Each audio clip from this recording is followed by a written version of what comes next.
इस कथा में हम पिंडों दानों के महत्व का वर्णन और कई महत्वपूर्ण बातें भगवान विष्णु बोले, हे गरुण महान, अब मैं तुम्हें मृतक के पिंडदान के बारे में बतलाता हूँ। वह भी सुनिए। एक बार पिंड, मृतक स्थान पर एक पिंड, द्वार पर एक पिंड, जहाँ शव को जलाया गया है उसके अर्धमार्ग में एक पिंड चिता में, एक पिंड शव के हाथ में और अस्तित्व संचय में, अर्थात शव के जल चुकने पर बची कुची हड्डियों को चुनने तथा उनको संग्रहित करने का एक कृत्य, उस समय एक पिंडदान। इस प्रकार 6 पिंड प्रदान करके 10 दिन तक 10 गात्र के 10 पिंडों को देना चाहिए। यह प्रथम मालिनी पौड़सी श्राद्ध कहा जाता है और दूसरा मध्य में किया जाने वाला मध्य पौड़सी कहा जाता है। उसके विषय में तुमसे कहता हूँ। मध्य पौड़सी में मालिनी पौड़सी की भांति ही 16 पिंड होते हैं। पहला पिंड भगवान विष्णु को, दूसरा शिव तथा तीसरा सपरिवार यम को प्रदान करें। चौथा पिंड सोमराज, पांचवा हव्य को वाहन करने वाले अग्नि, छठा कव्य वाहन करने वाले अग्नि तथा 7वां पिंड काल को प्रदान करें। 8वां पिंड रुद्र को, 9वां पुरुष को, 10वां प्रेत को और 11वां पिंड तत्पुरुष के उद्देश्य से देना चाहिए। हे खग, तद्विदित लोग इसे मध्य पौड़सी कहते हैं।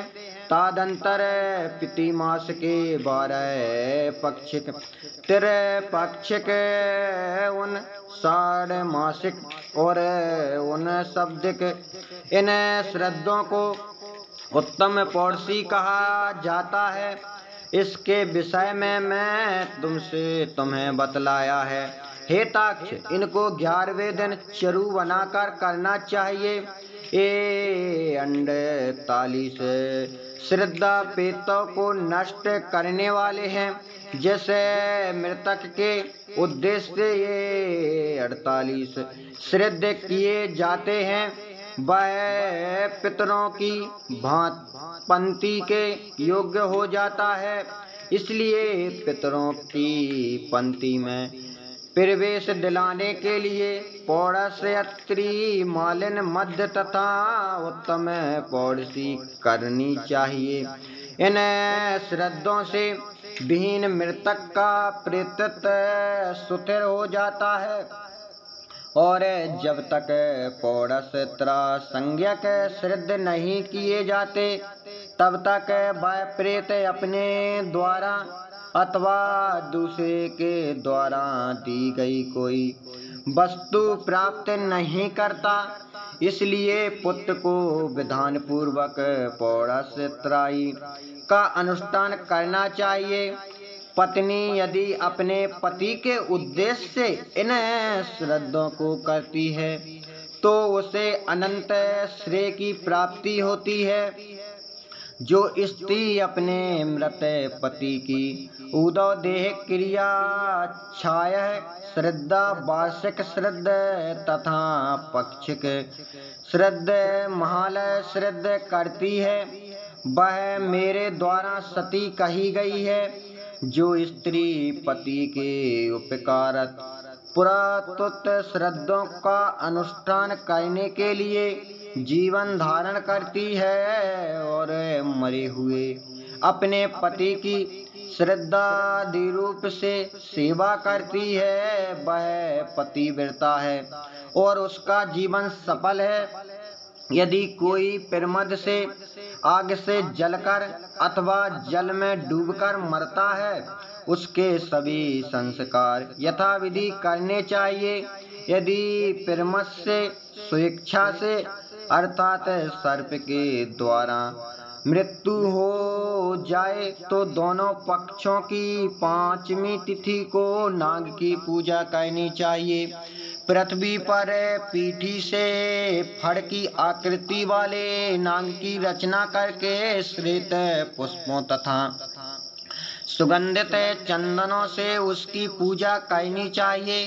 धूप और दीप देना चाहिए तथा ताड़ुल और तिल चढ़ाना चाहिए। कच्चे आटे का नैवेद्य और दूध अर्पित करना चाहिए। शक्ति के अनुसार स्वर्ण का नाग और गौ ब्राह्मण को दान करना चाहिए।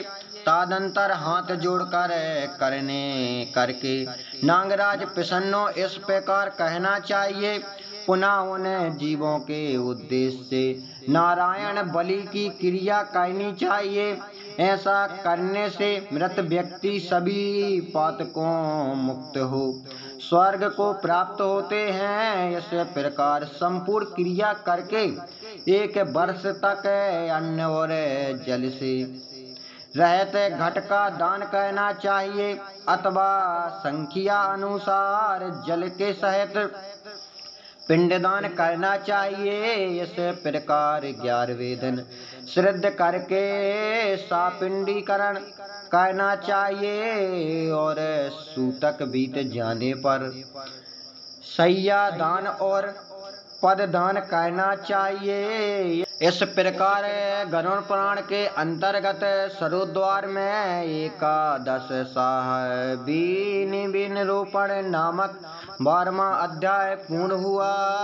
जय जय श्री राम। हमारे चैनल को लाइक और सब्सक्राइब करना ना भूलें। जो भी गलतियां हुई हो उन्हें क्षमा करें। जय जय श्री राम।